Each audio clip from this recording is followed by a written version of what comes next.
성공하고 싶으세요? 그럼 딱 3가지만 해보세요. 1년 뒤에 당신의 삶은 바뀔 겁니다. 반갑습니다. 여러분들의 성장과 성공을 돕는 강철 멘탈 노승일입니다. 성공하기 위해서 딱 3가지만 해야 한다면 그 3가지가 뭐라고 생각하시나요? 궁금하니까 들어오셨을 텐데 그래도 잠깐 영상을 정지해 놓고 댓글로 남겨보십시오. 강의를 할 때 이 질문을 하면 대개 학력, 스펙, 인맥, 성실, 용기 이외에도 다양하게 나옵니다. 요즘은 특히 많이 힘들어서 그런지 부모님 재력과 백이라고 얘기하는 분들도 많던데 여러분들도 그렇게 생각하시나요? 제가 오늘 이야기하고 싶은 성공하려면 딱 3가지만 하세요. 그 첫 번째는 1초 만에 말할 수 있는 꿈을 만들어라입니다. 저희 집은 용산에 위치하고 있어서 한강철교나 동작철교 밑에 강변북로를 차로 자주 다닙니다. 그러다 보니까 타이밍이 잘 맞으면 철교 밑을 지날 때 기차나 지하철이 머리 위로 이렇게 지나갈 때가 있습니다. 아이들과 함께 차를 타고 가다가 머리 위로 기차나 지하철이 지나갈 때면 저는 어김없이 아이들에게 이렇게 소리칩니다. 소원 빌어! 아이들은 어떨 때는 아싸 하고 소원 빌었다고 좋아하고 어떨 때는 너무 갑자기라 생각이 잘 안 떠올랐어요 하고 아쉬워할 때도 있습니다. 기차와 차가 스쳐 지나가는 시간은 1초에 불과합니다. 그렇기 때문에 평상시에 꾸준히 생각해왔던 소원이 아니라면 그 순간에 소원 빌기는 사실 불가능합니다. 차를 타고 가다가 기차가 머리 위 철길로 지나갈 때 소원을 빌면 그 소원은 반드시 이루어진다는 얘기를 한 번쯤 들어보셨을 겁니다. 다행히 우리 가족은 소원을 빌 기회가 많아서 감사하게 생각하고 있습니다. 누군가 당신의 꿈이 뭡니까? 라고 물었을 때 1초 만에 대답할 수 없다면 당신은 꿈이 없는 겁니다. 또 잠시 생각해서 꿈을 얘기했다 하더라도 그 꿈을 얘기하면서 가슴이 뛰지 않는다면 그 꿈은 당신의 꿈이 아닙니다. 그냥 바람인 겁니다. 단순한 바람은 이루어질 수가 없습니다. 꿈은 너무나 간절해서 그 꿈만 생각하면 가슴이 뛰고 절로 웃음이 날 정도가 되어야 비로소 꿈이 있다고 말할 수 있습니다.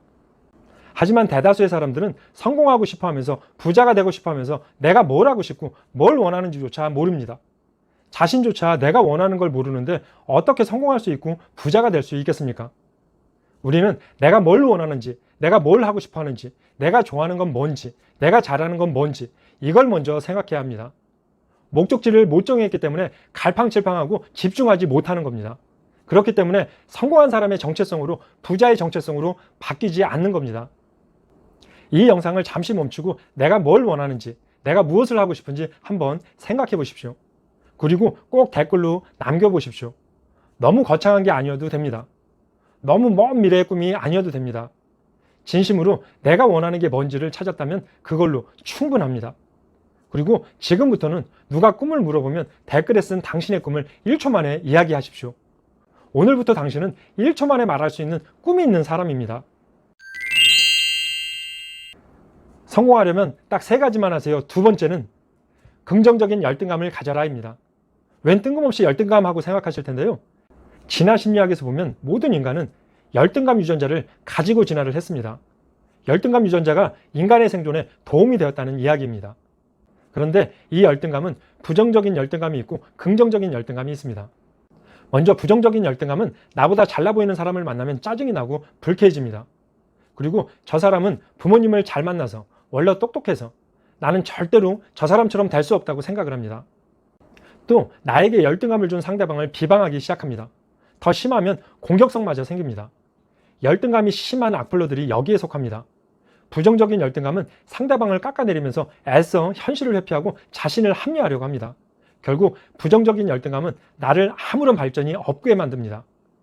긍정적인 열등감 역시 나보다 잘나 보이는 사람을 만나면 짜증이 나고 불쾌해지는 건 똑같습니다. 하지만 금세 이런 자신의 마음을 알아차립니다. 마음이 불편하고 짜증이 나긴 하지만 나보다 현재는 잘났다는 걸 인정하자 이렇게 생각합니다. 그리고 이 사람에겐 어떤 장점이 있을까? 이 사람이 이렇게 빨리 성공할 수 있었던 방법이 뭘까? 하고 그 사람에게서 배울 걸 찾습니다. 그 다음엔 그 사람처럼 되기 위해서 그 사람보다 더 성공하기 위해서 노력을 합니다.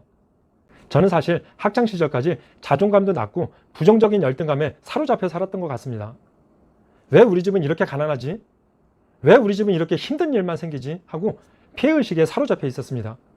20대의 사회에 나와서도 여전히 피해의식은 자리 잡고 있었습니다. 그러다가 책을 통해서 부정적인 열등감이 전혀 도움이 되지 않는다는 것을 깨닫게 되었습니다. 그 뒤로 피해의식과 열등감이 느껴지면 이건 부정적인 열등감이다. 저 사람한테 배울 걸 찾자 하고 생각을 하게 되었습니다. 그리고 나에게 열등감을 준 사람을 넘어서기 위해서 지독히 노력했습니다. 그랬더니 삶이 달라지기 시작했습니다. 여러분들도 누군가에게 열등감을 느꼈다면 이건 진화 과정에서 유전된 당연한 심리 기제라는 걸 인식하십시오. 그리고 나에게 열등감을 준 사람을 넘어서기 위해 노력하십시오. 분명 여러분들의 인생은 달라질 겁니다. 성공하려면 딱 3가지만 하세요. 마지막 3번째는 안전지대를 벗어나서 타이탄의 도구를 만들어라입니다. 사람들은 누구나 저마다의 안전지대가 있습니다. 안전지대 안에 있으면 긴장하거나 걱정하지 않아도 됩니다. 예를 들어 당신이 운전대에 앉으면 식은땀이 나거나 긴장이 되고 불편하다면 운전은 당신의 안전지대 밖의 것입니다. 하지만 아무런 두려움 없이 편안하게 내가 원하는 장소로 운전을 할 수 있다면 운전은 당신의 안전지대 안의 것입니다. 늘 해왔던 일이라 잘할 수 있고 습관이 되어서 불편함이 없다면 안전지대에 있다고 할 수 있습니다. 성공한 사람들과 실패한 사람들의 차이는 안전지대를 벗어나서 불편하지만 끊임없이 타이탄의 도구를 만드는 삶을 살고 있느냐, 아니면 10년째 같은 안전지대에서 같은 도구를 가지고 사느냐, 그것도 아니면 안전지대와 도구가 점점 없어지는 삶을 사느냐의 차이입니다. 게임에서 새로운 아이템을 장착하지 않고는 다음 레벨로 올라갈 수가 없습니다. 새로운 아이템과 무기를 장착해야 다음 싸움에서 승리할 수 있듯이 인생이라는 게임에서도 끊임없이 자기 개발을 하는 노력으로 새로운 타이탄의 도구를 장착해야 합니다. 제가 유튜브를 시작하게 된 이유도 타이탄의 도구를 하나 더 만들기 위해서입니다. 지금껏 오프라인에선 아무리 잘 살았다고 해도 남은 50년도 성공적으로 살아갈 수 있다고 장담할 수 없습니다. 그래서 50이 넘은 나이에 또다시 안전지대를 벗어나서 새로운 타이탄의 도구를 만들고 있는 겁니다. 선사시대 사람들에게 새로운 도전은 죽음을 의미했습니다. 호랑이나 늑대 같은 맹수를 만나거나 다른 부족원을 만나 공격을 받을 수 있었기 때문입니다. 이렇게 과거의 도전에는 항상 위험이 존재했습니다. 하지만 현재의 도전에는 그런 위협이 존재하지 않습니다. 그럼에도 사람들이 도전을 무서워하는 이유는 선사시대 유전자 때문입니다. 우리는 안전지대를 벗어나지 않고는 성장할 수가 없습니다.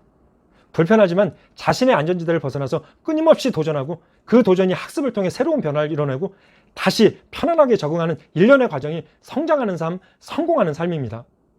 오늘은 성공하려면 딱 3가지만 하세요를 말씀드렸는데요. 첫 번째는 1초 만에 말할 수 있는 꿈을 만들어라입니다. 두 번째는 긍정적인 열등감을 가져라입니다. 세 번째는 안전지대를 벗어나서 타이탄의 도구를 만들어라입니다. 오늘부터 이 3가지를 실천해 보십시오. 여러분들의 삶이 180도 달라질 겁니다. 오늘 내용도 도움이 되셨나요? 구독, 좋아요, 알람까지 설정하시면 여러분들이 성장하고 성공하는데 많은 도움이 되실 겁니다. 강철 멘탈 노승일은 여러분들의 성장과 성공을 응원합니다. 저는 다음에 더 좋은 영상으로 찾아뵙겠습니다.